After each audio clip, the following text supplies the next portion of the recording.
Assembly ఎన్నికల్లో తప్పు చేసినామని చెప్పేసి మన కేటీఆర్ సార్ అంటున్నాడు. సిట్టింగులను మార్చితే బాగుండేది, పార్లమెంట్ ఎన్నికల్లో అలాంటి పొరపాటు చేయము. బీఆర్ఎస్ వర్కింగ్ ప్రెసిడెంట్ కేటీఆర్ ఎవదే సొంత పార్టీ నేతలే ఓటించారు అని చెప్పేసి బీఆర్ఎస్లో ప్రక్షాళన జరగాలి, గ్రూపు తగాదాలకు స్వస్తి పలకాలని చెప్పేసి ఎమ్మెల్యే పోచారం శ్రీనివాసరెడ్డి అంటున్నాడు. తప్పిదాల వల్లే బీఆర్ఎస్ ఓటమి, ఎన్నికల్లో పార్టీ కేడర్ సరిగ్గా పనిచేయలేదు, ప్రజల దృష్టి మళ్లించడంతో కాంగ్రెస్ సక్సెస్ అయింది అని చెప్పేసి మాజీ మంత్రి నిరంజన్ రెడ్డి అంటున్నాడు.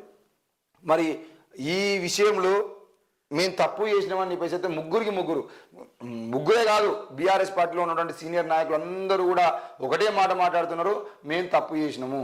ఆ తప్పు అంటే ఏంది అని అంటే సిట్టింగులను మార్చితే బాగుండేదని చెప్పేసి అయితే మరి కేటీఆర్ అంటున్నాడు. సిట్టింగులను మార్చడం ఒకటే కాదు, మీరు చాలా తప్పులు చేశారు. బీఆర్ఎస్ పాలనలో ఉన్నప్పుడు ఏ ఒక్క ఎమ్మెల్యే కానీ, ఏ ఒక్క ఎంపీ కానీ, ఏ ఒక్క మినిస్టర్ కానీ మేము ప్రజా నాయకులము, ప్రజలకు జవాబుదారితనంగా ఉండాలని చెప్పేసి మాట్లాడినటువంటి నాయకుడే లేడు. పూర్తిగా నోరు తెరిస్తే మీరు ఏం చేసుకోరు అంటే అధికారులను అడ్డు పెట్టుకొని, అధికారం ఉంది ప్లస్ కింద ఉన్నటువంటి అధికారులను అడ్డం పెట్టుకొని ఒక్కొక్క ఎమ్మెల్యే చేసినటువంటి కబ్జాలు, లేదంటే ఒక్కొక్క ఎమ్మెల్యే చేసినటువంటి అరాచకాలు, మీరు ఆ సిరిసిల్ల నియోజకవర్గంలో చేసినటువంటి నేరేళ్ల సంఘటన సంబంధించిన విషయంలో కానీ, మిగతా విషయాల్లో కానీ, మీరు చేసిన అభివృద్ధి ఏంది, ఎట్లా ఉంది అనే విషయంలో కానీ ప్రతి ఒక్క దాంట్లో మీరు చేసినటువంటి ప్రతి దాన్ని మాట్లాడుకుంటేనే మీరు బయటకు వచ్చినటువంటి అవకాశాలు ఉన్నాయి. మళ్ళీ మిమ్మల్ని ప్రజలు నమ్మాలంటే ఆనాడు మీరు చేసినటువంటి విషయంలో ఏ తప్పిదాలు జరిగినాయో వాటికి సంబంధించిన విషయంలో ఎక్కడా కూడా మళ్ళీ అలాంటి తప్పిదాలు చేయకుండా ముందుకు పోయేటువంటి ప్రయత్నం చేస్తేనే మీకు ప్రజలు నమ్మేటువంటి అవకాశం ఉంటుంది. ఈరోజు బీఆర్ఎస్ను నమ్మకపోవడానికి ప్రధాన కారణము ఈరోజు నిరుద్యోగులందరూ ఏకమై ఉద్యోగాల కల్పన చేయలేదు, టీఎస్పీఎస్సీ ప్రక్షాళన చేయకుండా కాపాడేటువంటి ప్రయత్నం చేసిరనే ముద్ర కూడా మీ మీద ఉంది. కాబట్టి అట్లాంటి విషయంలో మీరు ఎందుకు నిర్ణయాలు తీసుకోలేకపోయారు అనే విషయాన్ని మీరు అర్థం చేసుకొని ముందుకు పోతే బాగుంటుంది.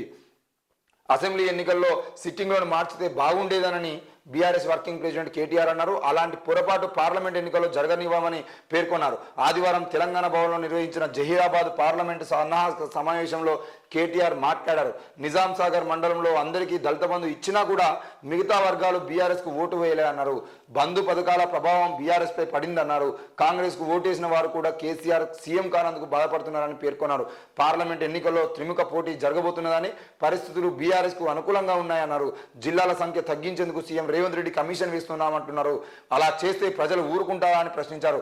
నెల రోజుల్లోనే కాంగ్రెస్ ప్రభుత్వం అప్రతిష్ట మూట కట్టుకున్నదన్నారు. అప్పుల బూచి చూపించి హామీల నుంచి తప్పించుకోవాలని కాంగ్రెస్ ప్రభుత్వం ప్రయత్నిస్తుందని ఆరోపించారు. ఇబ్రహీం ఖాన్ ఇంటికి కేటీఆర్, హైదరాబాద్లోని బోరబండకు చెందిన ఇబ్రహీం తన ఇంటికి వచ్చి ఆతిథ్యం స్వీకరించాలని బీఆర్ఎస్ వర్కింగ్ ప్రెసిడెంట్ కేటీఆర్ను ట్విట్టర్ వేదికగా కోరారు.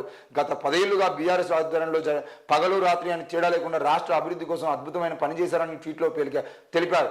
ఆదివారం ఇబ్రహీం ఖాన్ ఇంటికి కేటీఆర్ వెళ్లారు. ఆయన కుటుంబ సభ్యులతో కలిసి భోజనం చేశారు. కేటీఆర్ వెంట స్థానిక ఎమ్మెల్యే మాగంటి గోపీనాథ్ ఉన్నారు. మరి బీఆర్ఎస్కు సంబంధించిన విషయంలో ఇక్కడ ఒకటే మాట అన్నారు, నెల రోజుల్లోనే కాంగ్రెస్ ప్రభుత్వం అప్రతిష్ట మూట కట్టుకున్నది, మరి అప్పుల బూచి చూపించి హామీల నుంచి తప్పించుకోవాలని ప్రయత్నం కాంగ్రెస్ చేస్తున్నారని చెప్పేసి కేటీఆర్ అంటున్నటువంటి మాటలకి అంటే అర్థం పెరిగే విధంగా కాంగ్రెస్ ప్రభుత్వం చేయొద్దు. మీరు చేయాల్సింది మరి 6 గ్యారెంటీలకు సంబంధించిన విషయంలో వాటిని అమలు చేసేటువంటి ప్రయత్నం చేయాలి తప్ప ఎట్టి పరిస్థితుల్లో కేవలం కేటీఆర్నో కేసీఆర్నో బీఆర్ఎస్ పార్టీనో తిడుతూ పోతే సరైనది కాదు అని చెప్పేసి మేము కూడా కోరుతా ఉన్నాం. మరి ఆ పథకాల అమలు జరిగిన తర్వాత, కాంగ్రెస్ వచ్చిన తర్వాత మార్పు వస్తాయని కోరుకున్న ప్రజలు మార్పును చూపించిన తర్వాత మీరు ఏం చేసినా బాగుంటుంది, కానీ ముందే ఇట్లాంటివి ముందరేసుకొని పోతే బాగుండదు. లేకపోతే తప్పులు జరిగి ఉంటే కార్యకర్తలు మన్నించాలి, పార్లమెంట్ ఎన్నికల్లో సత్తా చాటుదాం, తెలంగాణ పాలిట బీజేపీది మొండి చెయ్యి, కాంగ్రెస్ది తొండి చెయ్యి ఎమ్మెల్యే హరీష్ రావు. పార్టీ తరఫున తప్పులు జరిగి ఉండేదంటే కార్యకర్తలు మన్నించాలని ఎమ్మెల్యే హరీష్ రావు అన్నారు.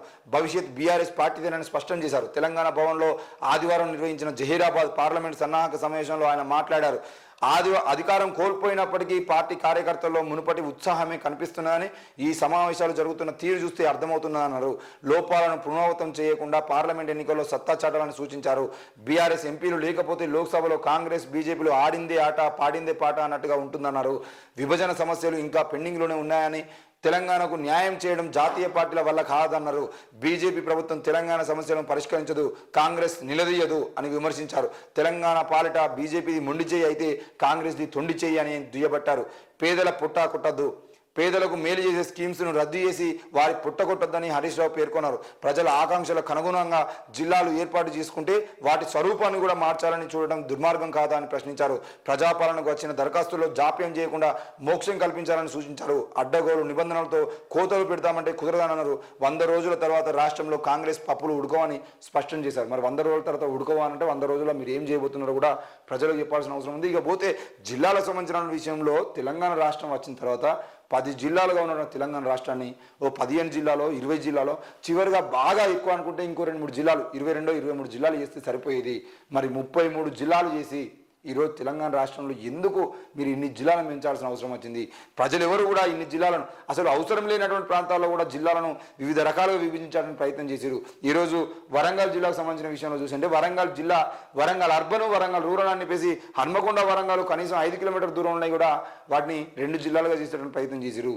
మరి అదే పక్కనే ఉన్నటువంటి హుజరాబాద్ నియోజకవర్గానికి సంబంధించిన విషయంలో దాన్ని జిల్లా చేయాలని చెప్పేసి ప్రజలు కోరితే దాన్ని జిల్లా చేయకుండా ఆ చుట్టుపక్కల మండలాన్ని అటు కరీంనగర్కు, ఇటు సిద్దిపేటకు, మళ్ళీ ఇటు హన్మకొండకు అంటే ముఖ్యంగా వరంగల్ అర్బన్కి కలిపేటువంటి ప్రయత్నం చేశారు. కానీ ఆ హుజరాబాద్ నియోజకవర్గాన్ని హుజరాబాదు దాని పక్కన ఉన్నట్టు కేశపట్నం కానీ, సైదాపూర్ కానీ, బీందేరపల్లి కానీ, ఎలకతుర్తి కానీ, వీణవంక, జమ్మికుంట, కమలాపూర్, హుజరాబాదు వీటన్నిటికి సంబంధించిన ఈ 7-8 జిల్లాలను 7-8 మండలాలు కలుపుకొని హుజరాబాద్ని జిల్లా చేస్తే ఆ జిల్లాలాగా ఉండేది. మరి అట్లాంటివి చేయకుండా హన్మకొండని ఒక జిల్లా, వరంగల్ని ఒక జిల్లా, ఇంకా నయ్యం కాజిపేటని కూడా ఒక జిల్లా చేయలేదు.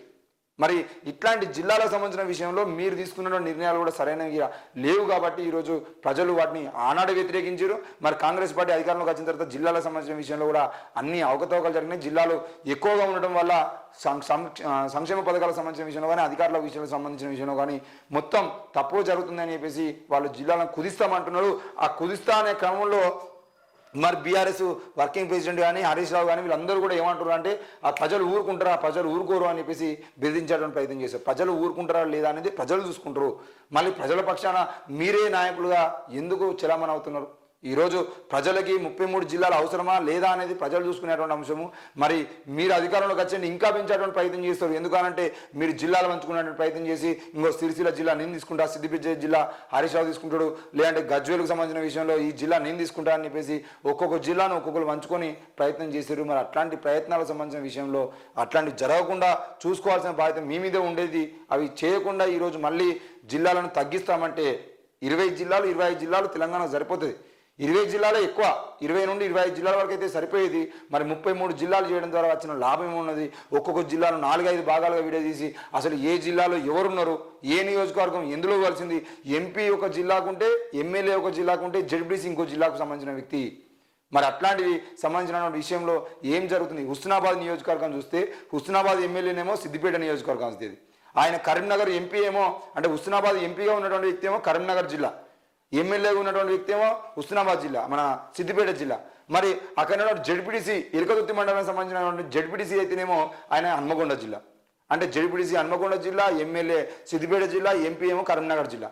ఇట్లా 3 జిల్లాలకు సంబంధించిన వ్యక్తులు ఒకే మండలంలో ఉండేది ఉంటే వాళ్ళు ఎటు పోవాలి ఏంది వీటన్నిటికి సంబంధించిన విషయంలో ఏ నిర్ణయం సరిగా తీసుకోకుండా మీరు చేసినటువంటి కథలు కూడా చాలా ఉన్నాయి. కాబట్టి అది ప్రజలు అర్థం చేసుకునేదే తప్పకుండా వాళ్ళు యాక్సెప్ట్ అవుతారు.